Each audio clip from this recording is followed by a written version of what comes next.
우리 현대사 최악의 인권 유린 사건으로 유례를 찾기 어려울 정도로 인명피해가 큰 상황입니다. 실제 대한민국 정부가 만든 거대 지옥이 발견되었다. 검찰이 이곳에서 발견한 것은 감금되어 있던 3천여 명의 남자와 여자들과 그 안에 섞여 있던 수백 명의 아이들, 그리고 600명이 넘는 사망자였다. 이 거대한 지옥의 시작은 1984년 10월 부산 중구의 한 동네로 거슬러 올라갔으니, 부산은행 뒤편 작은 구두가게를 하던 한 아버지는 어느 날 12살 딸과 9살 아들 한종선과 손을 잡고 길을 나선다. 신발을 사주고 옷을 사주고 극장에서 영화까지 보여주는 하루. 평소에는 한 번도 없던 이상하리만치 다정한 시간이었다. 그리고 그날 저녁, 가족이 멈춰선 곳은 동네 파출소 앞. 아빠 잠깐 다녀올게. 누나랑 여기서 기다려. 그 한마디를 남긴 아버지는 어둠 속으로 사라졌고 끝내 돌아오지 않았다. 남매가 아버지를 기다리며 떨고 있던 그때 파출소 앞에 낯선 트럭 한 대가 멈춰섰고, 차에서 내린 어른들은 파출소 안으로 들어가 경찰과 서류를 주고받더니 남매를 그대로 트럭에 실어버린다. 한종선이 올라탄 트럭 짐칸에는 이미 영문도 모른 채 끌려온 수십 명의 사람들이 빼곡히 앉아 있었는데, 그렇게 한참을 달린 트럭이 마침내 멈춰선 곳은 거대한 담장으로 둘러싸인 끝이 보이지 않는 건물. 그리고 철문이 열리는 순간 9살 한종선의 진짜 지옥이 시작되었으니, 철문 안에서 한종선의 눈앞에 펼쳐진 것은 머리를 빡빡 깎인 채 파란 추리닝을 입고 이름 대신 번호로 불리며 움직이는 수천 명의 사람들.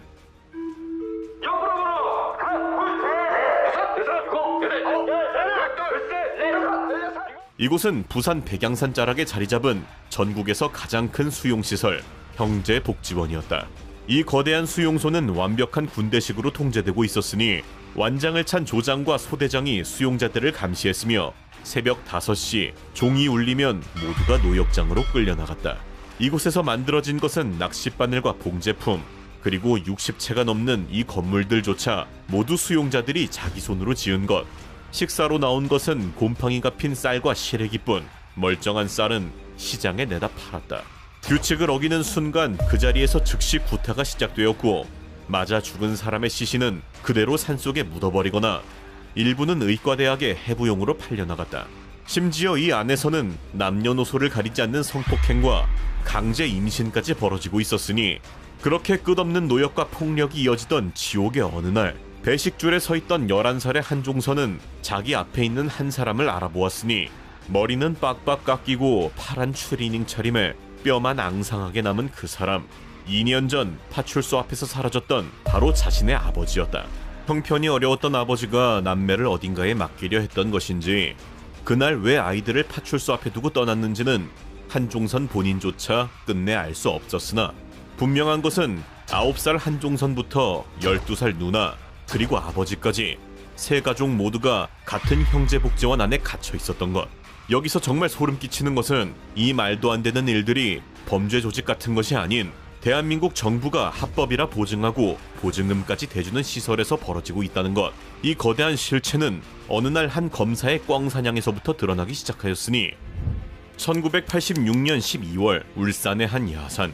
부산지검의 젊은 검사 김용원은 지인과 함께 꽝사냥을 나섰다가 이상한 광경을 목격하였으니, 남루한 옷차림의 수십 명이 한겨울 산속에서 일을 하고 있었던 것. 옆에는 몽둥이를 든 감시원과 사납게 짖는 개까지. 심지어 감시원은 일하는 사람들을 때리기까지 하고 있었는데, 검사는 바로 무언가 잘못되었음을 직감한다. 제 생각은 아주 단순했습니다. 이건 중대한 범죄죠. 단 한 명을 갖다가 이렇게 감금하고 강제노동을 시키는 그것도 중범죄잖아요. 수십 명, 수백 명을 갖다가 이게 말할 필요가 없잖아요. 3주 동안 사건을 파고든 끝에 경찰들을 이끌고 형제복지원으로 직접 들이닥쳤고, 그렇게 8,700평의 부지를 샅샅이 뒤져 드러난 실체는 강제로 갇혀있던 사람 3,164명, 그 중에 미성년자만 900명 이상, 그리고 12년간 죽어나간 사람들은 무려 657명이었다. 심지어 이 형제복지원의 원장 박인근의 금고 안에는 현재 가치로 수백억 원에 달하는 예금 증서가 가득 들어 있었는데, 그런데 이상하게도 체포된 박인근은 조금도 당황하지 않았다. 오히려 여유로운 얼굴로 품 안에서 무언가를 꺼냈으니 그것은 바로 1981년 대통령 국민포장, 1984년 대통령 국민훈장 동백장, 대통령이 직접 훌륭한 사회복지사에게 수여하는 최고의 훈장 2개였다. 박인근이 검사 앞에서 조금도 떨지 않았던 바로 그 이유는 형제복지원이 박인근 한 사람이 만든 지옥이 아니었기 때문이었으니 내무부 훈령 410호, 박정희 정부가 만든 이 훈령은 거리의 불황인들을 단속해 시설로 보내라는 지침이었다. 정부에서는 앞으로 전국에 걸쳐 불황아와 거린들의 구호 대책을 서두르고 있습니다. 그런데 여기서 진짜 소름 끼치는 것은 불황인이 누구인지 기준이 없었다는 것. 집 앞에서 놀던 아이, 시장에서 장사하던 상인, 길을 걷던 평범한 시민까지 경찰 마음에 들지 않는 순간 누구든 그 자리에서 불황인이 되었다.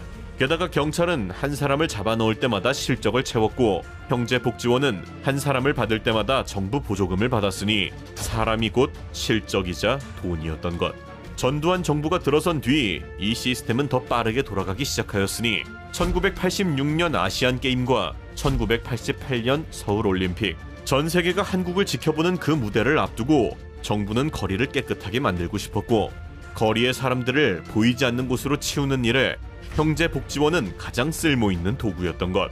정부는 복지원 원장인 박인근에게 표창장을 주고 해마다 보조금을 보냈으며 수용자가 담을 넘어 도망쳐도 경찰이 다시 잡아다 넣어주기까지 한다. 박인근 원장이 검사 앞에서 목에 힘을 줄 수 있었던 이유는 바로 이 거대한 지옥을 만든 뒷배가 바로 대한민국 정부였기 때문.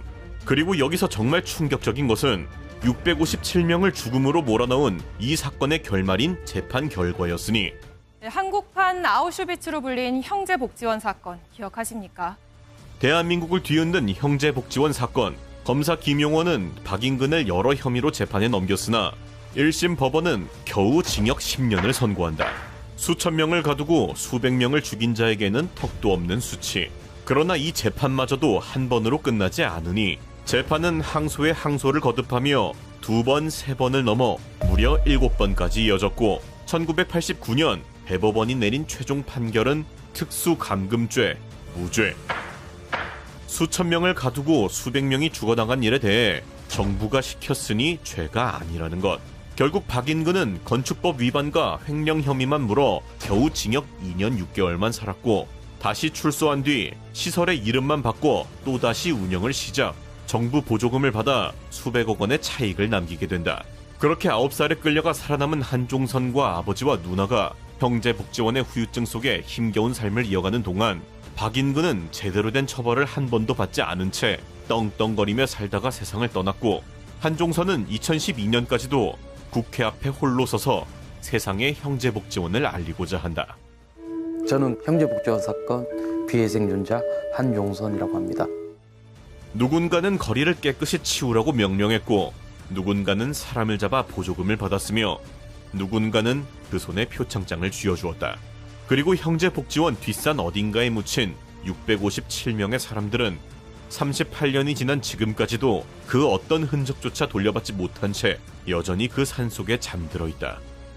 그러나 여기서 정말 충격적인 것은 12년 만에 문을 닫은 형제복지원과 달리 유튜브를 보고 있는 지금 이 순간에도 멀쩡히 돌아가고 있는 더욱 거대한 수용소가 존재한다는 것이었으니 가로 40km, 세로 25km, 서울 면적의 4분의 1에 달하는 이 거대한 공간에는 무려 3만 5천 명의 사람들이 갇혀 있었으니 이곳은 세계 최악의 감옥이라 불리는 북한의 14호 수용소, 일명 완전 통제구역이다. 이곳에 갇히는 순간 나올 수 있는 방법은 단 하나, 죽는 것뿐. 재판도 변호사도 없으며 형기조차 존재하지 않는다. 그저 죽을 때까지 일하다 죽는 것이 이곳의 유일한 규칙인 것인데 그런데 이 지옥에서 태어나고 자란 뒤 살아서 탈출한 사람이 이 지구상에 단 한 명 존재하였으니 가장 간단한 표현은 그냥 지옥이라고 이렇게 표현이 돼. 1982년 11월 완전 통제구역 안에서 한 남자아이가 태어났으니 그의 이름은 신인근. 그러나 이 아이에게 이름 따위는 아무런 의미가 없었으니 태어나는 순간부터 죄수 번호가 부여되었고 죽을 때까지 수용소 밖을 나갈 수 없는 영원한 죄수였기 때문이다. 부모가 어떻게 감옥에서 아이를 낳았느냐 하면 수용소에서는 노동을 잘하는 모범수끼리 짝을 지어주는 표창 결혼이라는 제도가 있었는데 1년에 며칠간 같은 방을 쓸 수 있도록 허락해주는 것, 그야말로 가축의 번식과 다를 것이 없었던 것인데, 이 아이는 그렇게 태어났고 바깥 세상이 존재한다는 사실조차 모른 채 자라게 된다. 아이는 매일 새벽 4시에 기상하여 탄광이나 농장으로 향해야 했고, 읽기와 쓰기 대신 김일성 만세를 배웠으며, 하루 배급은 옥수수죽 1그릇과 소금에 절인 배추 몇 입, 소주잔 3잔 분량의 곡식이 하루치 전부였다. 배가 고프면 들쥐를 잡아먹었고 곤충을 씹어 삼켰으며, 밭에서 작업 중 옥수수 알갱이 하나를 몰래 입에 넣다 걸리면 그 자리에서 끌려나가 총살당했다. 아이는 공개 처형을 수차례 목격하며 그것이 당연한 일상이라고 믿으며 자라나게 되는데, 간수들은 수감자를 사람으로 취급하지 않았으니 이유 없이 때렸고 이유 없이 굶겼으며 여자 수감자에 대한 성폭력도 일상이었다. 실제로 수용소 안에서는 강제 낙태가 자행되었고, 아이를 낳으면 강제로 빼앗겨 죽임을 당하는 경우도 비일비재하였으며, 임산부가 배를 밟혀 유산당하기까지 한다. 간수가 때리면 맞는 것이 당연했고, 동료가 죽으면 시신을 치우고 다시 일하는 것은 더욱 당연한 곳. 실제 수용소 보위원 출신 탈북자 안명철은 보위원 교육과정에서 받은 내용을 증언하였는데, 수감자를 인간으로 보지 말라는 세뇌를 받았습니다. 죽이고 싶으면 죽이고 살리고 싶으면 살리는 건 내 마음이라고 하였습니다. 수감자가 사망하면 시신은 산 위에 그냥 버려졌고 가족에게 통보조차 되지 않았는데, 이 모든 것은 북한 주민들에게조차 알려지지 않은 비밀 중의 비밀이었다. 수용소에는 10가지 규칙이 있었는데, 그중 가장 무서운 것은 누군가 탈출을 시도한 것을 보고도 신고하지 않으면 본인도 총살했다는 것. 그리고 이 규칙은 아이의 운명을 완전히 뒤바꿔버리고 말았으니, 어느 날 밤 소녀는 어머니와 형이 무언가를 속삭이는 것을 듣게 되는데, 귀를 기울여 보니 수용소를 탈출하겠다는 계획이었다. 그런데 여기서 충격적인 사실은 이 소년에게 가족이란 개념이 존재하지 않았다는 것. 태어날 때부터 수용소에 대한 충성만을 배웠고, 어머니는 같은 감옥에 있는 여자에 불과하였으며, 형은 먹을 것을 놓고 싸우는 경쟁자였을 뿐, 가족 간의 사랑이나 신뢰 같은 감정을 한 번도 배워본 적도 없었다. 그렇게 소녀는 규칙대로 어머니와 형의 탈출 계획을 간수에게 밀고 하였고, 심지어 이를 자랑스럽게 여기게 된다. 그리고 며칠 뒤 수용소 광장, 수감자 전원이 보는 앞에서 공개 처형이 이루어졌으니 형은 교수형에 처해졌고 어머니는 기둥에 묶인 채 총살당하게 된다. 소녀는 그 장면을 맨 앞줄에서 지켜봤지만 눈물 한 방울 흘리지 않았으니, 죄책감이라는 것을 배운 적이 없었으니 느낄 수도 없었던 것. 오히려 밀고를 잘했으니 보상을 받을 거라고 기대하고 있었는데, 그러나 이 밀고에는 전혀 예상치 못한 대가가 따랐으니, 얼마 뒤 간수들은 소년을 갑자기 지하 감옥으로 끌고 간다. 바로 어머니와 형의 탈출 계획에 소년이 가담한 것 아니냐는 혐의. 가족을 밀고 했음에도 보상은커녕 오히려 처벌이 기다리고 있었던 것인데, 지하 감옥에서 소년에게 벌어진 일은 차마 입에 담기 힘든 것이었는데, 소년은 족쇄에 묶인 채 천장에 거꾸로 매달렸고 등에는 달궈진 쇠갈고리가 들이대졌다. 피부가 타들어가는 냄새, 비명을 질러봤지만 아무도 오지 않는 칠흑 같은 지하 감옥. 그렇게 고문은 하루, 이틀, 일주일이 넘어 무려 6개월간 이어지게 된다. 고문 과정에서 손가락 한 마디가 잘려나갔고 등에는 평생 지워지지 않는 화상 흉터가 새겨지게 된다. 6개월 뒤 간신히 풀려났지만 소년의 몸은 이미 망가져 있었다. 그런데도 지옥은 끝나지 않았으니, 지하 감옥의 모진 고문에서 풀려난 다음 날부터 소년은 다시 새벽 4시에 일어나 탄광으로 가서 일을 해야 했다. 배급은 여전히 옥수수죽 1그릇. 탄광에서 작업 중 낙반 사고로 동료가 깔려 죽어도 시신을 치우고 바로 다시 일하는 것이 이곳의 일상이었다. 병에 걸려도 치료받을 수 없었고, 다치면 일 못하는 쓸모없는 존재로 분류되었으며, 쓸모가 없어지면 조용히 사라지는 곳. 이곳에서 사람의 목숨이란 옥수수 알갱이 하나보다 가치가 없었다. 남자는 이렇게 북한 14호 수용소에서 23년을 살았고, 수용소 바깥에 세상이 있다는 것 자체를 몰랐으니 밖에 뭐가 있는지 궁금해한 적조차 없었다. 이 울타리 안이 세계의 전부라고 믿고 있었는데, 그런데 이 남자의 인생을 통째로 뒤바꿔버리는 사건이 발생하게 되었으니, 어느 날 수용소 봉제 공장에서 일하던 중 새로 끌려온 40대 남자 한 명을 만나게 되는데, 박 씨라고 알려진 이 남자는 평양 출신으로 평양에서 비교적 좋은 삶을 살다가 정치적 문제로 수용소에 끌려온 사람이었다. 박 씨는 수용소 밖의 세상에 대해 이야기해주기 시작한다. 남쪽에 대한민국이라는 나라가 있고 더 북쪽에는 중국이라는 거대한 나라가 있으며 그곳에서는 하고 싶은 일을 할 수 있다는 것, 배고프면 가게에 가서 고기를 마음껏 먹을 수 있다는 것. 이 말을 들은 신인근의 눈이 커지기 시작한다. 구운 고기. 태어나서 한 번도 먹어본 적 없는 그 네 글자에 남자는 완전히 사로잡히고 말았으니 23년간 옥수수죽과 들쥐만 먹어왔던 남자에게 고기를 불에 구워서 배 터지게 먹을 수 있다는 세상은 그야말로 천국 그 자체였던 것. 그리고 고기를 실컷 먹기 위해 목숨을 걸기로 결심한 남자는 박 씨와 함께 탈출을 계획한다. 실패는 곧 죽음이었지만 배고픔이 총살보다 무서워진 남자에게는 더 이상 두려울 것이 없었다. 그리고 2005년 1월 2일 14호 수용소 철책 부근 나무 운반 작업에 함께 투입된 두 사람은 간수들의 순찰 간격이 유독 길다는 것을 눈치채게 되었고 지금이 아니면 기회가 없다고 판단, 드디어 탈출을 감행하게 된다. 간수들이 멀어지는 순간을 기다렸다가 박 씨가 먼저 철책 밑으로 몸을 밀어 넣었는데 고압 전류가 흐르는 철조망에 몸이 닿는 순간 박 씨는 그 자리에서 감전사고 만다. 자신에게 구운 고기를 약속했던 남자가 눈앞에서 차갑게 식어가고 있었지만 돌아가면 처형이다. 남은 선택지는 하나뿐. 신인근은 박 씨의 시신 위로 몸을 던졌다. 시신이 전류를 차단해주는 일종의 절연체 역할을 해줄 수 있었기 때문인데 그러나 완전하지는 않았다. 철조망을 넘는 과정에서 다리가 철선에 걸렸고 심한 화상을 입게 되지만 이를 악물고 그대로 밀어넘겼다. 피가 흐르는 다리를 끌며 어둠 속으로 달렸고 뒤에서 경보음이 울리기 시작했지만 멈출 수 없었다. 멈추면 죽는다. 마침내 14호 수용소에서 태어나 탈출에 성공한 역사상 유일한 사람이 탄생하게 된 것인데 피투성이가 된 채 수용소를 벗어난 남자는 인근 농가에 몸을 숨긴 뒤 낡은 군복을 훔쳐 입었고 북한에서 군복은 곧 통행증이었기에 검문에 걸리지 않고 이동할 수 있었다.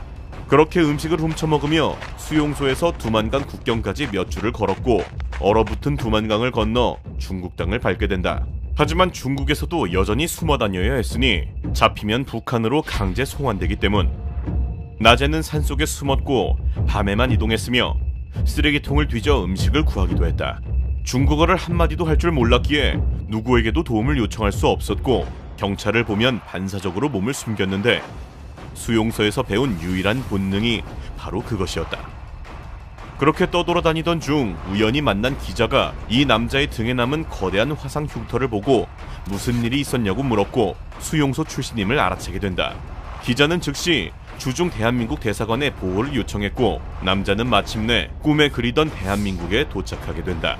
처음 본 서울의 풍경은 상상을 초월하는 것이었는데 자동차가 도로를 가득 메우고 건물에서 불빛이 쏟아지며 사람들이 웃으면서 길을 걷고 있었다. 수용소에서는 웃는 것조차 허락되지 않았기에 웃고 있는 사람들이 이해가 되지 않았다고. 슈퍼마켓에 처음 갔을 때는 진열된 음식들을 보고 얼어붙었는데 이걸 마음대로 사 먹을 수 있다는 것이 도무지 믿기지 않았던 것. 하지만 적응은 쉽지 않았다. 수용소에서는 명령에 복종하는 것이 전부였기에 스스로 결정을 내려야 하는 상황 자체가 낯설었고 사람을 믿는 적을 배운 적이 없었기에 누군가 친절하게 대하면 무언가를 원하는 거라고 의심부터 했다. 수용소의 철조망은 넘었지만 마음속 철조망은 여전히 그를 가두고 있었던 것. 정부의 신원 확인을 거친 뒤 남자는 이름을 바꾸게 되는데 죄수번호로 불리던 신인근에서 신동혁으로 수용소에 23년을 뒤로 하고 마침내 새로운 삶이 시작되는 순간이었다. 그러나 탈북자 신동혁은 자신의 경험을 세상에 알리기 시작 2008년 한국에서 첫 수기를 펴내게 되었으니 완전 통제구역 세상 밖으로 나오다. 그러나 한국에서의 반응은 기대와 달리 미미했고 사람들은 그의 이야기에 별다른 관심을 보이지 않으며 진실은 그대로 묻히게 된다. 결국 미국으로 건너간 그는 워싱턴 포스트 기자 블레인 하든과 3년간의 인터뷰를 진행하며 다시 한번 한 권의 책을 펴내게 되었으니 14호 수용소 탈출. 그리고 이 책에서 신동혁은 처음으로 어머니와 형을 밀고 한 것이 바로 자신이었다는 충격적인 사실을 고백하게 된다.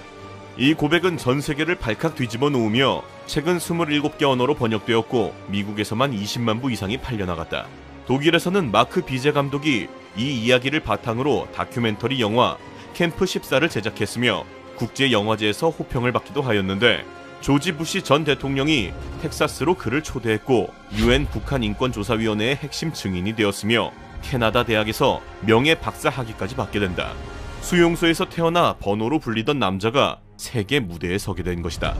그러나 2015년 1월 모든 것이 흔들리기 시작하였으니 신동혁이 뉴욕타임스와의 인터뷰에서 자신의 증언 일부를 번복하게 된 것인데 14호 수용소가 아닌 18호 수용소였다는 것, 고문당한 시기가 13살이 아닌 20살이었던 것, 어머니와 형을 밀고 간 장소도 다른 수용소였다는 것, 전 세계 언론이 들끓었고 북한은 즉각 선전 매체 우리민족끼리를 통해 그의 증언이 전부 거짓이라는 반박 영상을 올렸는데 심지어 일부에서는 수용소 출신 자체가 아니라는 주장까지 나오게 된다. 그러나 UN 조사위원장 마이클 커비는 14호든 18호든 차이는 없다고 그의 몸에 남은 화상과 흉터가 모든 것을 증명한다고 못 박았다. 북한 인권위원회 역시 수용소 번호가 어디든 그가 정치범 수용소의 생존자라는 사실은 변하지 않는다고 발표한 것.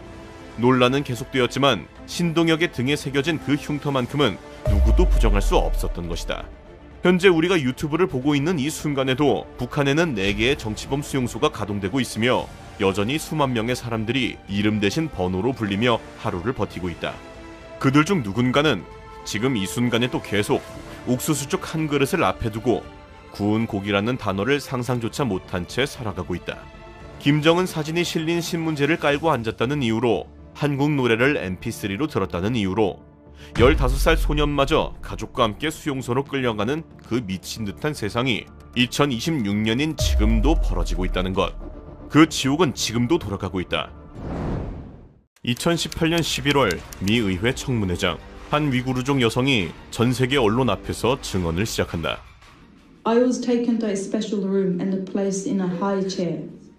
Each time I was electrocuted, my whole body would shake violently and I could feel the pain in my veins. I thought I would rather die than go through this torture. I begged them to kill me. 흐느끼는 여성의 이름은 메흐리굴 투루슨. 이집트에서 유학 중 새 쌍둥이를 출산한 뒤 부모님께 아기들을 보여드리기 위해 잠시 중국으로 돌아간 상황이었는데, 그러나 그녀가 공항에 도착한 순간 갑자기 중국 경찰들이 그녀를 둘러싼 뒤 새 쌍둥이는 강제로 빼앗아가 버린다. 심지어 그녀는 머리에 검은 자루를 씌워져 지하 감옥으로 끌려가게 된다. 그리고 지옥 같은 시간이 지난 뒤 그녀가 다시 새 쌍둥이를 만났을 때 아기들의 목에는 기괴한 수술 자국이 남아있는 상태였고 3명 중 1명은 이미 사망한 뒤였다. 메흐리굴 역시 강제 불임 시술의 흔적과 함께 극심한 구타로 청력을 영원히 잃은 상태. 그런데 여기서 더욱 충격적인 것은 이런 일을 당한 사람이 그녀 1명이 아닌 무려 100만 명이 넘어가고 있다는 것인데, 중국 서북쪽 한반도의 약 7배 면적의 거대한 땅, 신장 위구르 자치구. 원래 이 땅의 주인이었던 위구르족은 대부분 무슬림으로 위구르와 이슬람 문화를 지켜오던 민족이었는데, 그러나 2014년부터 시진핑 주석은 엄타라는 이름의 대테러 캠페인이 시작, 수염을 길렀다는 이유로, 히잡을 썼다는 이유로, 코란을 외웠다는 이유로 사람들이 하나둘씩 갑자기 사라지기 시작한다. 심지어 중국 공무원이 위구르족의 집에 들어가 사는 페어링이라는 기괴한 프로그램까지 전면 시행. 남편이 끌려간 빈자리를 낯선 남자 공무원이 차지하며 아내 옆에서 함께 자는 일들까지 벌어지게 되는데, 그리고 그 사이 끌려간 사람들이 도착한 곳은 높이 5m짜리 콘크리트 벽에 철조망과 감시탑이 있는 교도소. 안에는 수만 명의 사람들이 머리를 박박 깎은 채 푸른 죄수복을 입은 채 앉아있다. 그러나 이곳의 정식 명칭은 교도소가 아닌 직업기능교육훈련센터로 겉으로는 직업훈련소였다. 중국 정부는 이곳이 극단주의 사상을 교정하기 위한 교화시설이라고 발표하였고 자유롭게 들어오고 자유롭게 나가는 교육기관이라고 강조하였는데, 그러나 시설 안에서 살아나온 1명의 증언자에 의해 역사상 처음으로 세상에 그 실체가 알려지게 되었으니 2017년 11월 밤 중국 신장, 한 카자흐족 여성에게 모르는 번호로 전화 한 통이 걸려온다. 지금 당장 알려주는 위치로 나와요. 안 나오면 알죠. 전화를 받은 여자의 이름은 사이라굴 사우이트바이. 원래 의사 자격증을 가지고 5곳의 유치원을 총괄하던 교육행정관으로 남편과 두 아이는 이미 카자흐스탄으로 이민을 보냈지만 본인은 공무원이라는 이유로 출국이 거부되어 홀로 남아있던 상태였다. 그런 그녀에게 당장 도시 한복판으로 즉시 출두하라는 명령이 떨어진 것인데 거부하면 어떻게 되는지 알고 있었기에 사이라굴은 어두운 밤거리를 가로질러 지정된 장소에 도착하게 된다. 그리고 그것에서 충격적인 통보를 받게 되었으니 지금 당장 비밀시설로 가서 교사로 근무를 시작하세요. 사이라굴의 상황 따위 신경 쓰지 않는 말이었지만 남편과 아이들까지 들먹이는 협박에 결국 사이라굴은 세상에 알려지지 않았던 한 시설 안으로 끌려 들어가게 된다. 도착한 곳에는 무려 2,500명의 카자흐족이 수감되어 있었으니 수감자들은 머리를 깎이고 일렬로 앉은 채 중국어를 강제로 배우고 있었다. 게다가 매주 금요일이 되면 모든 수감자들에게 강제로 돼지고기가 배급되었는데 이슬람교에서 돼지고기는 종교적으로 금기시되는 음식이기에 수감자들이 종교를 버렸는지 확인하는 테스트였던 것. 게다가 화장실은 칸막이도 없이 모두가 보는 앞에서 일을 봐야 했고 말을 듣지 않으면 전기 의자에 묶여 의식을 잃을 때까지 전기 충격으로 지져버렸으니 이는 교사 신분으로 들어간 사이라굴에게 역시 예외는 아니었다. 그리고 2018년 3월 지옥 같은 시간을 보내던 그녀는 마침내 교사 임무기간이 끝나 시설 밖으로 나오게 되는데 그러나 얼마 뒤 당국에게 충격적인 통보가 내려오게 되었으니 이번에는 교사가 아닌 수감자로 이 시설에 3년간 가두겠다는 것. 그저 가족이 카자흐스탄에 있다는 이유 그것뿐이었다. 이번에 들어가면 살아서는 못 나올 것임을 직감한 그녀는 그대로 위조 여권을 준비해 카자흐스탄 국경을 목숨을 걸고 넘어갔고 카자흐스탄 법정에서 세상에 처음으로 이 시설의 실체를 공개 증언, 전 세계를 발칵 뒤집어 놓게 된다. 하지만 사이라굴이 증언한 것은 어디까지나 교사로서 곁에서 지켜본 시설 안의 풍경. 실제 수감자가 직접 겪은 일은 그녀가 본 것보다 훨씬 더 끔찍했으니 그 수감자의 삶이 바로 이 오열하던 여자인데 여기서 정말 소름 끼치는 건 2015년 5월 중국 신장 우르무치 공항 새쌍둥이와 함께 중국에 들어온 25살의 위구르족 여인 메흐리굴 투르슨. 이집트인 남편을 둔 그녀는 부모님께 새쌍둥이를 보여드리기 위해 잠시 친정에 온 것이었는데 그러나 공항에 발을 디딘 순간 중국 경찰들이 그녀를 둘러싼 채 새쌍둥이는 강제로 빼앗아갔고 그녀는 그대로 지하 감옥으로 끌려가게 된다. 도착한 좁은 방 안에는 무려 60명의 여성이 갇혀 있었으니 공간이 부족해 수십 명은 일어나서 잠을 청해야 했고 매일 밤 비명소리가 들려왔으며 한 번 끌려나간 사람은 만신창이가 되어 돌아오거나 혹은 다시는 돌아오지 않았다. 그렇게 지옥 같은 첫 번째 수감이 끝나고 그녀가 잠시 풀려난 다음 날 경찰은 메흐리굴을 그녀의 아이들이 있는 곳으로 데려갔는데 그곳에는 3명의 아이 중 2명이 침대 위에 누워 있었는데 목에는 이상한 수술 자국이 나 있었고 심지어 3번째 아이는 다음 날 시신으로 돌아오게 된다. 그 자리에서 실신한 메흐리굴은 정신병원의 침대에서 사슬에 묶인 채 정신을 차리게 되는데 그러나 진짜 지옥은 이제 시작이었으니 여자들에게 매일 같은 시간 신원불명의 약물이 알약과 주사로 강제 투여되었으며 투약을 받은 여성들은 곧 생리가 끊긴다. 이는 위구르족의 대를 끊기 위해 출산을 못하게 만드는 강제 불임시술. 게다가 구타로 인해 그녀의 코뼈는 함몰되었고 오른쪽 귀는 청력을 영원히 잃게 된다. I thought I would rather die than go through this torture. I begged them to kill me. 그녀는 그곳에서 매일같이 벌어지는 성폭행과 그 뒤 시신으로 돌아오는 여성들을 두 눈으로 목격하였다. 그런 그녀가 이 지옥에서 살아나올 수 있었던 이유는 단 하나, 바로 이집트에서 태어난 새쌍둥이가 이집트 국적자였기 때문. 이집트 입장에서는 자국민인 아이가 중국에서 사망한 상황이었고 이에 남편과 이집트의 대사관이 외교 경로로 나머지 아이들의 석방을 강하게 요구하고 나선 것. 그러나 중국 당국은 그녀를 그냥 풀어주지 않았으니 석방 2시간 전 신원불명의 주사를 그녀에게 놓더니 카메라 앞에서 미리 준비된 진술서를 읽게 한다. 나는 중국 국민이며 중국을 사랑합니다. 중국에 해가 되는 일은 결코 하지 않겠습니다. 결국 아이들을 이집트로 데려다준 다음 반드시 다시 중국으로 돌아오라는 명령과 함께 부모와 형제를 인질로 잡아둔 채 그녀를 풀어준 것. 그러나 미국으로 건너간 그녀는 그해 11월 결국 미국 의회에서 자신이 겪은 모든 것을 세상에 증언하게 되었고, 결국 미국은 위구르 강제노동금지법을 대통령 서명으로 통과시켜 신장에서 만들어지는 모든 제품을 수입을 금지하였고, 게다가 2022년 2월 중국 베이징 올림픽에서 역시 미국, 영국, 호주, 일본, 캐나다는 정부 사절단을 파견하지 않는다고 공식 발표, 위구르 인권 탄압에 참여할 수 없다는 명백한 외교 메시지를 보내게 된다. 그러나 한국은 국회의장과 문체부 장관 등 정부 인사를 여전히 파견, 여러 가지 정치적인 이유를 들며 이러한 사건에 대해 침묵을 선택하게 된다. 현재 우리가 유튜브를 보고 있는 이 순간에도 신장에는 약 1200곳의 수용소가 가동되고 있으며 50만 명의 사람들이 정식 감옥에 갇히고 있다. 그런데 생존자들의 증언에 따르면 하나같이 이유 없는 혈액 검사와 장기 검사 이야기가 빠지지 않았으니 바로 산 사람의 몸에서 장기를 꺼내 판다는 소름 끼치는 의혹. 그러나 사실 위구르 100만 명이 아닌 무려 7천만 명이 산채로 장기를 적출당했다는 중국 내 진짜 지옥은 따로 있었으니, 한국에서 신장을 이식받으려면 기다려야 하는 시간 평균 5년. 그런데 단 2주 만에 장기를 구해주겠다고 약속하는 나라가 있었으니 그곳은 바로 중국. 보통 장기 이식은 기증자가 나타날 때까지 마냥 기다리는 것이 정상인데, 2주 만에 이식을 해준다는 것은 기증자를 기다리는 게 아니라 기증자를 미리 준비시켜 놓는다는 뜻. 그리고 충격적이게도 중국의 장기를 가장 많이 사러 가는 외국인이 바로 한국인이다.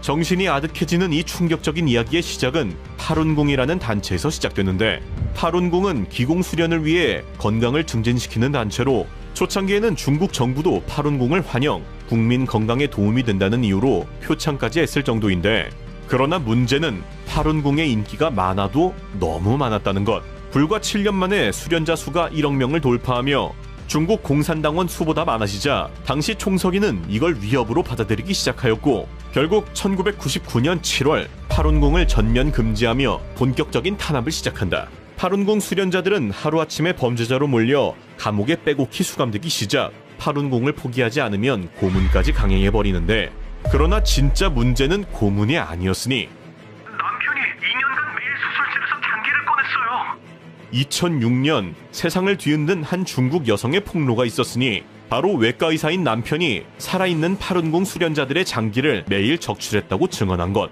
이 폭로로 캐나다의 전 국회의원과 국제인권 변호사 등 국제적인 차원에서의 본격적인 조사가 시작되었고, 조사 결과 매일 10만 건 이상의 장기 이식이 중국에서 이루어졌으며 그 장기의 출처는 대부분 파룬궁 수련자들이었다는 사실이 밝혀지게 된다. 즉, 파룬궁 수련으로 건강한 장기를 가진 사람들을 감옥에 가득 채워놓고 주문이 들어오면 꺼내 쓰는 인간 장기 창고를 운영하고 있었던 것.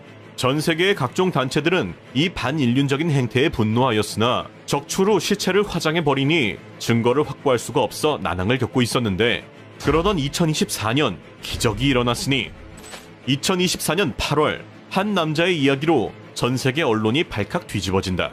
중국 산둥성 출신의 58세 남성. 그는 중국의 강제 장기 적출에서 살아남은 유일한 사람이었다. 1999년 파룬궁을 수련한다는 이유로 체포된 그는 이후 5차례에 걸쳐 구금과 고문을 당하게 되는데, 감옥에서 그에게 수시로 행해졌던 것이 바로 혈액검사. 죄수에게 왜 이렇게 자주 피검사를 하는지 당시에는 이유를 몰랐으나 2004년 그는 수감 중에 갑자기 의식을 잃게 되었고, 깨어났을 때는 몸에 거대한 수술 흉터가 남아있게 된다. 그 뒤 그는 기적적으로 감옥을 탈출하게 되고, 후에 미국에서 검사를 받고 나서야 간과 폐의 일부가 적출되었다는 사실을 알게 된다. 분석 결과 제거된 간 부위는 어린이에게 이식하기에 적합한 크기로, 즉 누군가의 아이를 살리기 위해 그의 장기가 잘려나간 것으로 추정되는데, 그러나 여기서 정말 소름 돋는 일은 이 거대한 사건에 한국이 연루되어 있다는 것. 보통 한국에서 신장 이식 대기 기간은 평균 5년 이상에, 지금 이 순간에도 장기를 기다리는 사람이 최소 3만 5천 명인데, 그렇다 보니 이식을 기다리다 세상을 떠나는 사람도 매년 수백 명. 이 절박함이 사람들을 중국으로 내몰고 있는 것이라는데, 그러나 한국인 한 명이 장기를 이식받는다는 것은 반대로 그 순간 장기를 적출당한 누군가는 죽는다는 뜻. 결국 2024년 6월 미국 하원은 파룬궁 보호법을 만장일치로 통과, 관련자의 미국 입국 금지 및 민형사상 처벌까지 가능하게 만들었고, 이에 따라 한국 역시 강제 장기 적출을 인신매매로 규정하며 대응에 나서기 시작하는데, 그러나 이러한 규정을 비웃기라도 하듯 많은 한국인들이 이름까지 바꿔서 여전히 중국에서 원정이식을 받는 중이다. 누군가의 죽음 위에 내 생존을 올려놓는 건 과연 생존이라고 부를 수 있을까? 그런데 여기서 진짜 소름 돋는 사실은 살아있는 사람의 몸을 마음대로 갖고 노는 나라가 중국만은 아니라는 건데, 1930년대 일본 제국, 당시 일본군은 중국 하얼빈에 거대한 비밀시설을 세우게 되는데, 겉으로는 방역급수부, 즉 물을 정화하는 시설이라고 했지만 그 안에서 벌어지고 있던 것은 인류 역사상 가장 끔찍한 생체 실험이었다. 이곳의 수장 이시이 시로는 세균전 무기를 개발하겠다는 목적 하에 살아있는 사람에게 테스트균을 주입하고 그 사람이 썩어가는 과정을 기록한 것인데, 실험 대상자를 마루타라고 불렀다. 마루타는 한국어로 통나무라는 뜻으로, 즉 사람을 나무 토막 취급한 것. 이 중에서도 가장 충격적인 실험은 마취 없이 배를 가르는 것이었는데, 세균에 감염된 장기가 어떻게 변하는지를 살아있는 상태에서 직접 눈으로 확인하기 위해서였다고. 동상 실험도 있었다. 영하 20도의 야외에 팔을 내놓게 한 뒤 완전히 얼면 뜨거운 물에 담가 피부가 벗겨지는 과정을 관찰, 세균을 넣은 폭탄을 마을에 투하한 뒤 주민들이 감염되어 쓰러져가는 과정을 관찰하기도 했다. 그리고 여기서 정말 분노가 치미는 사실은 희생자의 상당수가 한국인이었다는 것. 독립운동가, 포로, 민간인 할 것 없이 끌려와서 실험대에 올라갔고, 이곳에서 목숨을 잃은 사람만 최소 3,000명 이상. 그런데 더더욱 충격적인 것은 이 미친 짓을 주도한 이시이 시로의 최후인데, 전쟁이 끝난 후 이 인간은 처벌을 받기는커녕 실험 데이터를 미국에 넘기는 조건으로 무죄 방면. 3,000명이 넘는 사람을 토막낸 전범이 데이터 거래 한 방에 자유의 몸이 돼버린다. 그런데 이 데이터를 받아간 미국이 한 짓이 더욱 소름 돋는데, 1953년 미국 CIA, 냉전시대 소련과의 전쟁에서 적의 스파이를 쇠뇌시킬 방법을 찾고 있었던 CIA는 MK 울트라라는 극비 프로젝트를 가동시킨다. 내용은 간단했다. 사람의 정신을 완전히 부숴버린 뒤 원하는 대로 다시 조립하는 것. 그리고 이 실험의 대상이 된 것은 다름 아닌 미국 시민이었다. CIA는 모르는 사람의 음료에 LSD를 타거나 정신병원 환자, 교도소 수감자, 심지어 일반 시민까지 동의 없이 약물을 투여하고 반응을 관찰했다. 그 중에서도 가장 끔찍한 사건, 이 MK 울트라 실험에서 대상이 된 한 대학생이 있었다.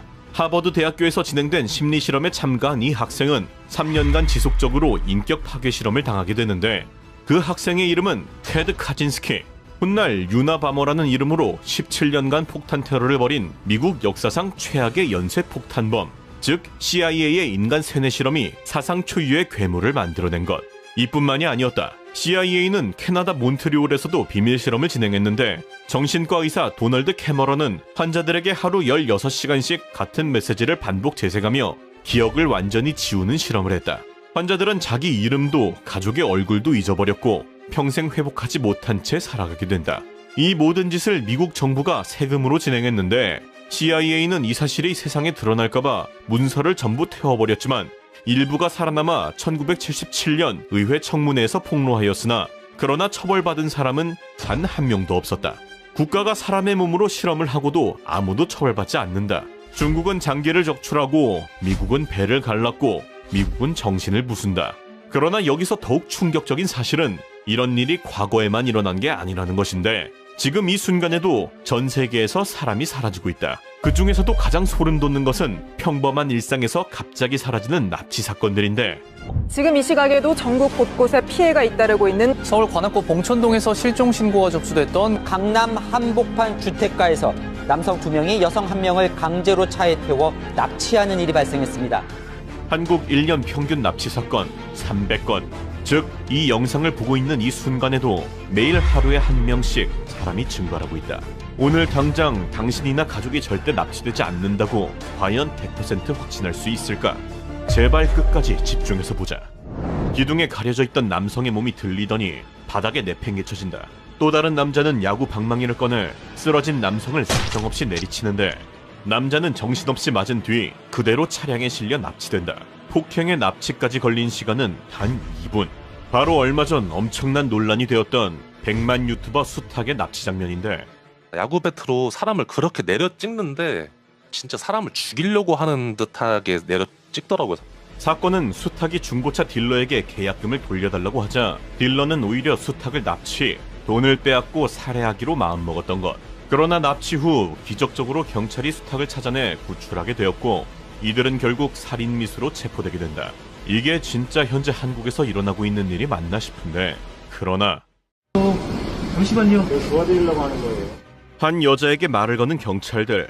여자는 굉장히 방어적인데 상황인즉슨 술 마시고 기가 중이던 한 커플에게 바로 이 할머니가 접근. 아기가 차에 갇혔다며 도와달라고 한 것인데 뭔가 쎄함을 느낀 남자는 차에 타지 않고 밖에서 차 안을 살펴보니 차 안에 아기는 없었다. 자세히 보니 이 할머니 양쪽 콧구멍에는 휴지가 꽂혀 있었고 근처에는 2대의 차가 더 대기하고 있었던 것. 위기감을 느낀 남자는 바로 경찰에 신고하였고 근처에 대기 중인 차는 경찰에 신고하자마자 도망. 경찰에 잡힌 할머니는 얼굴을 가리고 버티기를 시전한다. 건장한 남자까지 있는 커플 2명을 모두 노린 납치인데 실제 한국의 한 해 실종 접수는 하루 평균 300명으로 미국 국무부는 한국을 인신매매 2등급 국가로 강등하여 분류한다. 2등급은 나름의 노력은 하고 있지만 인신매매가 충분히 일어날 수 있는 국가란 뜻으로 바로 아래 최하위 등급인 3등급에는 러시아, 중국, 북한이 있다. 즉 아직도 무조건 한국이 안전하다고만 생각하면 언제든 당할 수 있다는 것. 오늘은 한국의 납치 사건부터 납치당하면 실제 벌어지는 일과 생존법까지 목숨 걸고 싹 다 털어볼 테니 오늘 내용만큼은 반드시 기억하자. 늦은 새벽 어느 골목길을 걷는 한 여자. 뒤에서 차 한 대가 따라오는가 싶더니 그대로 쾅! 차에서 내린 남자는 여자를 부축하는가 싶은데 여자가 남자에게 술 드셨어요라고 묻자 돌아오는 대답은 입 닥치고 빨리 차에 타. 심지어 여자를 강제로 뒷자리에 태우려고 하는데 여자는 본능적으로 무언가 잘못되었음을 감지, 다친 몸으로 어떻게든 버틴다. 그러나 여자가 차에 타지 않자 넘어뜨리더니 이어서는 아예 폭행을 해버리는데 상황이 점점 더 심각해져가던 그때 기적적으로 나타난 오토바이 운전자 한 명. 운전자는 남자와 여자를 말리며 떼어놓았고 남자는 곧 다시 차에 타서 런을 박는다. 이게 도대체 무슨 상황인가 싶은데 사건 발생 5분 전 여자를 태우려고 했던 흰색 차가 도로에 서 있다. 여자가 들어가자 차가 골목길로 따라 들어가는데 지나치는 척하며 여자를 스캔한 뒤 한 바퀴 돌아서 다시 여자의 뒤쪽에 나타난다. 그리고 차를 세운 뒤 2분 넘게 여자를 계속 지켜보는데 여자는 술에 취한 듯 비틀비틀 걸어가고 남자는 기다렸다는 듯 따라 움직이더니 그대로 쾅! 그 뒤 여자를 납치하려고 폭행하기까지.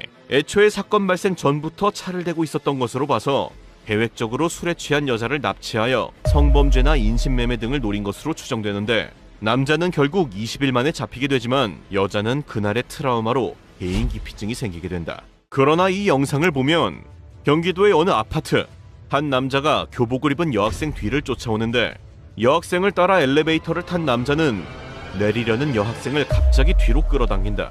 그렇게 학생을 다시 엘리베이터에 태운 뒤 핸드폰부터 빼앗으려고 하는데 자세히 보니 한 손에는 칼까지 들고 있다. 잘못하면 핸드폰을 뺏긴 뒤 납치까지 이어질 수 있는 위기의 순간 겁에 질린 여학생은 안절부절하며 어떻게든 버티는데 그런데 그 순간 다른 층에서 엘리베이터 문이 열리며 기적적으로 아파트 주민을 만난다. 결국 시선을 의식한 남자는 범행을 포기하고 도주하기 시작하는데 18층 계단을 단숨에 뛰어내려가지만 신고를 받고 출동한 경찰에게 체포되게 된다. 납치의 문턱에서 기적적으로 살아 돌아온 사람들. 그러나 모두에게 이러한 행운이 따르는 것은 아니었으니 실제로 이 영상을 보면 대한민국 서울의 한복판, 남자 여러 명이 검은색 차량 문을 열더니 발버둥 치는 남자 한 명을 강제로 태우려고 한다. 그렇게 남자를 납치한 차량은 달리기 시작. 그렇게 순식간에 이루어지나 싶었는데 그러나 납치된 남자는 목숨 걸고 달리는 차에서 뛰어내려 직접 경찰에 신고, 기적적으로 살아났다. 이렇듯 실제로 납치가 되더라도 아주 작은 희망이 있을 수 있다는 건데 이 영상을 보면 도로를 달리던 도중 갑자기 앞차의 뒷문이 열리더니 소리질러 도움을 요청하는 여자. 바로 차를 추적하며 경찰에 신고를 시작한다. Hi, I need police ASAP. I'm on 410 South by Ingram Park Mall. A lady is screaming outside her. 경찰에 신고하며 차를 계속해서 쫓아가는 남자. She's screaming and kicking in the car. She's trying to get out of the car. She's opening the door. She's trying to jump out. She jumped out! She jumped out! She jumped out! Ma'am, get in my truck! Get in my truck! Okay, I'm going to the police station right now. 납치가 되었음에도 기적적으로 탈출한 사람들. 그러나 모두에게 이러한 기적이 따르는 것은 아니었으니 어두운 새벽 한 남자가 오토바이를 몰고 초등학교 안으로 들어온다. 뒷좌석에는 여자가 앉아 있었는데 40분 뒤 남자는 오토바이를 타고 학교 밖으로 빠져나가지만 뒷좌석에 여자는 보이지 않는다.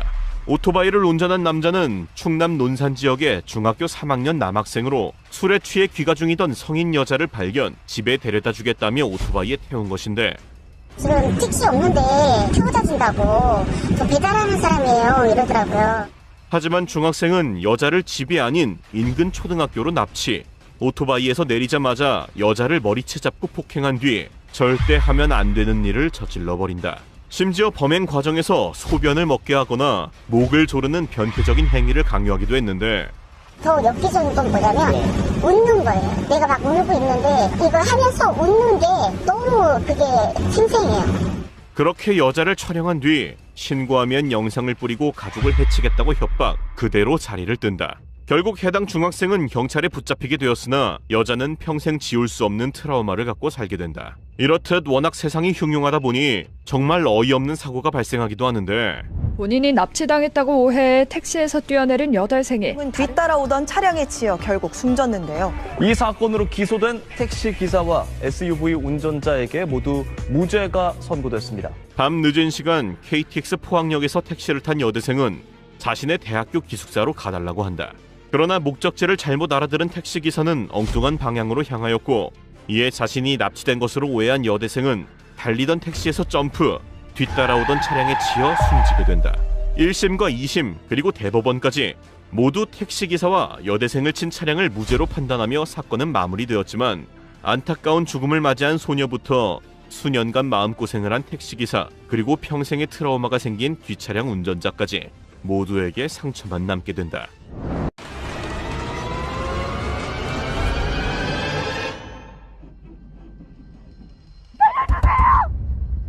어두운 방 안에 놓여진 짐승우리 같은 철창들, 곰팡이 가득한 벽면에는 살려달라는 절규가 적혀있다.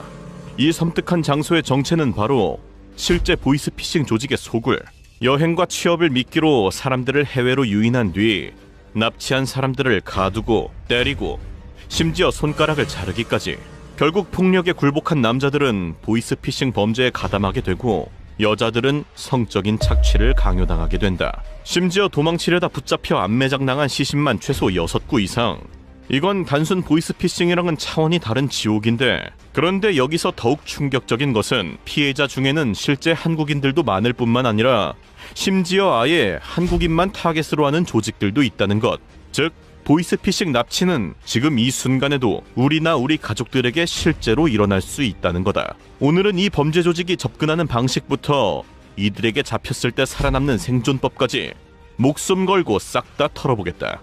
부디 이 영상이 당신 곁에 누군가를 죽음에서 건져낼 기적의 영상이 되길 바란다. 보이스피싱 납치는 크게 3단계로 나눠지는데, 먼저 피해자에게 접근하는 1단계, 유인, 그리고 피해자를 소굴로 이동시키는 2단계, 이동, 마지막으로 피해자를 노예화시키는 3단계, 감금이다.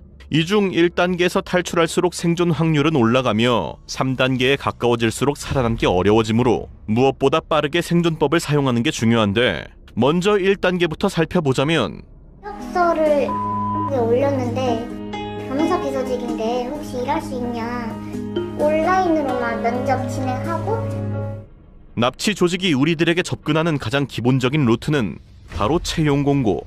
보통 SNS나 취업 사이트 등을 통해서 정상적인 척 공고를 올리는데, 예전에는 무작정 터무니없이 높은 금액을 올렸었다면 요즘에는 얘네들도 폼이 많이 올라와서 진짜 정상적인 공고인 척 현실적인 범위 내에서 금액을 설정한다. 게다가 중국어 가능자 우대라는 약간의 가짜 진입장벽과 가짜 홈페이지까지 미리 제작해두어 언뜻 보면 정말 그럴싸해 보이게 만들어두는데, 결국 이에 낚인 지원자들은 불나방처럼 달려들게 된다. 그 뒤에는 입사 동기 단톡방에 초대해서 진짜 회사에 취직하듯 사전 서류 제출부터 설레이는 감정까지 공유하게 되는데, 소름 돋는 것은 방 안에 있는 사람들은 나 한 명 빼고 싹 다 가짜. 즉, 이 중 진짜 피해자는 나밖에 없고 나머지는 바람잡이 역할을 하는 조직원들이라는 거다. 가짜 동기들이 바람잡고 회사에서 항공권까지 끊어주니 결국 의심은커녕 설레는 마음으로 비행기를 타게 되는데, 사실상 비행기를 타기 직전 1단계까지가 가장 생존 확률이 높은 구간으로 이 뒤부터는 생존 난이도가 급격히 올라가므로 무엇보다 빠르게 알아차리는 게 가장 중요한데, 이 구간에서의 핵심 생존법은 철저한 의심이다. 일단 현 시점부터 SNS나 취업 사이트에 올라오는 해외 고수익 공고들을 납치와 관련된 것일 수 있다는 의심을 가지고 공고를 바라보는 것이다. 먼저 최근 외교부의 자료에 따르면 라오스, 미얀마 등의 동남아시아에서 취업 사기 사례가 급증했다는 경고가 있었으므로 해당 지역 공고의 경우 특히나 주의해서 보는 것이 좋다. 또한 지원 전에 회사 홈페이지뿐만 아니라 대표자 정보나 SNS 계정 등 다른 자료도 꼼꼼히 확인해보는 게 중요한데, 홈페이지야 솔직히 요즘에는 그럴듯하게 만드는 게 일도 아니어서 구글링 등을 통해서 관련 회사 활동에 대해서 정상적인 글들이 많이 있는지 확인해보는 게 좋다.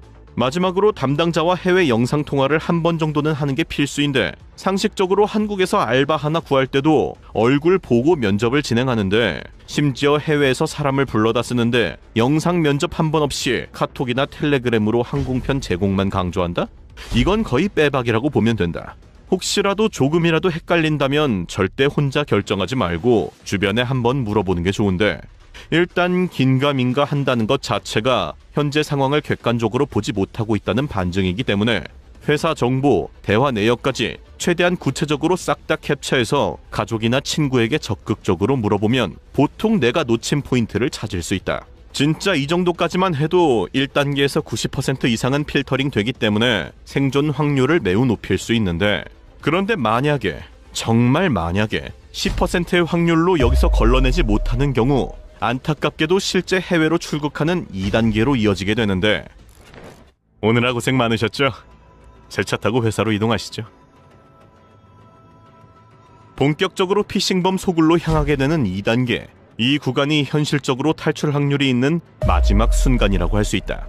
보통 공항에는 멀끔한 차림에 매우 정상으로 보이는 사람이 마중 나오기 때문에 사실상 차를 타기 전에 이상함을 알아차리기는 어렵다. 중요한 것은 차를 탄 뒤인데, 중간에 잠깐 다른 동기들을 픽업한다며 누군가를 태우려고 하거나 기존에 알고 있던 회사 주소가 아닌 다른 목적지로 이동을 하는 것과 같이 예상 밖의 행동들은 무조건 경계 대상이다. 이때 우리가 할 수 있는 것은 예상 밖의 상황 발생 시 일단 차 밖으로 빠져나가는 것이다. 핸드폰 보는 척 몰래 구글 지도를 틈틈이 확인, 사전에 알고 있었던 회사 주소가 아닌 조금이라도 다른 곳으로 가려고 한다면 화장실이 너무 급하니 잠깐만 내려달라고 해서 상황을 살펴야 한다. 다른 지역에서 동기들을 태운다는 것 이야기를 듣더라도 마찬가지다. 사실상 이동은 짧게는 몇십 분, 길어도 몇 시간 안에 끝이 나기 때문에 이 단계에서는 최대한 빠르게 결단을 내리는 것이 무엇보다 중요하다. 그런데 만약, 정말 만약에 이 타이밍마저 놓쳐 결국 목적지에 도착하게 된다면 결국 마지막 지옥 3단계에 도달하게 되는데, 솔직히 말해서 3단계에 도달하게 되면 생존 확률은 굉장히 희박해진다. 도착하는 순간 여권과 핸드폰을 빼앗기는 것은 기본, 옷까지 싹 다 벗겨 몸수색을 하기 때문에 무언가를 숨기기도 어렵다. 그리고 이때부터는 강제 노동, 전화 사기, 성매매 알선 등 모든 범죄의 공범으로 개조되게 되는데, 거부하면 맞거나 고문당할 뿐 당연히 선택권 따위 없다. 실제로 범죄에 가담하지 않는 순간 游戏馆鞭子都有，10根手指的指甲都给我拔了，拿那个钳子嘛，后面就拿菜刀剁了我2个手指头。 손톱이 하나씩 뽑히고 부엌칼로 손가락이 잘리기 때문에 우리 같은 보통 사람이 이것을 견디는 경우는 사실상 없다. 그렇게 폭력에 못 이겨 보이스피싱 전화를 돌리기 시작하는데, 철창과 감시자는 기본, 책상마다 CCTV와 녹음 장치가 설치되어 있는데 만약 실적이 낮거나 통화 중 실수를 하면 바로 끌려나간다. 그렇게 끌려간 사람들은 맞는 것은 기본, 며칠간 독방 신세에 심지어는 전기 충격까지. 이게 반복되면 정신이 무너지고 심지어는 목숨까지 잃기도 한다고. 우리가 한국에서 많이 받는 보이스피싱 전화들이 사실 최근 연락 안 했던 우리의 친척, 친구, 지인이 고문에 못 이겨 울면서 전화를 걸고 있을 수도 있다는 것이다. 그리고 남자가 콜센터 행위라면 여자의 경우 매매를 강요당하는데, 맨 처음에는 정신개조라는 명목으로 조직원들을 하룻밤에도 몇 명씩 상대, 정신이 완전히 무너져 내릴 때까지 반복하여 반포기 상태를 만든 뒤 격리된 방에서 하루 종일 남자 손님을 상대하게 한다. 게다가 요즘에는 아예 영상까지 찍어 온라인에 판매를 해버리는 것은 기본. 단물 빨아먹을 때까지 다 빨아먹은 뒤에는 매출이 저조하다는 이유로 폭행과 고문을 반복하다 다른 조직에 팔아넘겨 결국 행방을 영원히 찾을 수 없게 된다. 누군가는 틈을 봐서 도망가면 되지 않느냐고 하지만 조직은 이를 절대 용납하지 않는다. 실제로 피해자들이 가장 먼저 시도하는 것이 탈출인데 어떤 방식을 시도하든 탈출에 성공하는 사례는 극히 드물고 도망치다 붙잡힌 사람들은 대부분 공개 처형 혹은 암매장 두 가지 중 하나의 결말을 맞이하게 된다고. 심지어 붙잡은 사람의 처형 장면을 촬영해 내부에 퍼뜨리기도 하는데 탈출에 대한 공포를 뿌리 깊게 심어놓아 아예 몸을 마비시키기 위해서라고. 따라서 만약 이 3단계에서 우리가 펼칠 수 있는 생존 전략은 딱 하나. 도착 직후 모든 소지품을 빼앗기기 바로 직전 최후의 구조 신호를 남기는 것이다. 일단 출국 전 가족 및 지인이랑 연락 약속 시간을 정해놓고 만약 그 시간에 연락이 오지 않는다면 바로 경찰에 신고해달라고 부탁해야 한다. 그리고 경찰이 내가 납치된 장소를 찾아낼 수 있도록 반드시 몸에 GPS를 지니고 있어야 하는데 보통 우리가 쓰는 일반적인 스마트폰은 위치에 따라서 GPS가 안 잡히는 곳이 많기 때문에 세계 어디서든 작동하는 위성 기반의 GPS를 가지고 있는 것이 중요하다. 또한 소지품 검사 시 GPS 장치가 발각되면 그 자리에서 처형이 이어질 수 있기에 손목시계 같은 형태로 아예 GPS라고 알아차릴 수 없는 게 좋다. 해당 기준에 부합하는 제품을 내가 직접 1시간 동안 찾아서 지금 영상에 뜨도록 넣어놨으니 혹시 해외여행이나 취직 가는 사람 있으면 도움이 되었으면 하고 마지막으로 최종 정리 들어간다. 앞서 이야기한 보이스피싱 납치 흐름을 정리해보자면 먼저 1단계 유인에서는 무조건 철저한 의심으로 해외 채용 공고를 주의 깊게 체크하라고 하였다. 홈페이지뿐만 아니라 대표자 정보나 SNS 글까지 체크하고 모르겠으면 주변 사람한테 물어보는 게 중요하다. 조직의 소굴로 이동하는 2단계에서는 목적지 변경이나 예상치 못한 인원 참석 등 조금이라도 의외의 변수가 생기면 일단 바로 차에서 내려서 상황을 체크하라고 하였고 마지막으로 소굴에 도착하는 3단계에서는 일정 시간 연락 안 되면 자동으로 신고하도록 주변 사람에게 사전에 부탁해놓고 경찰이 그 위치를 찾을 수 있게 의심받지 않을 위성용 GPS를 지니고 있는 게 중요하다고 하였다. 최근 미얀마에서 잡힌 보이스피싱 조직의 사기 규모가 2조 원 이상이라고 한다. 이건 단순히 몇 명 당한 게 아니라 수천 수만 명이 당한 것이고 반대로 사기친 사람들, 즉 보이스피싱 콜센터 안에도 그만큼의 피해자들이 감금되어 있다는 뜻이다. 연일 뉴스에서 보이는 보이스피싱에 관한 소식들, 설마 아직도 정말 우리와 무관한 일이라고 생각하나? 모든 사건의 발생 확률은 일어나는 순간 100%가 된다. 오늘 영상 딱 한 번이라도 잘 정리해서 기억해두고 생각나는 사람 있으면 꼭 공유해주자. 이건 진짜 알고 있는 것만으로도 생존 확률이 올라간다. 그럼 아디오스.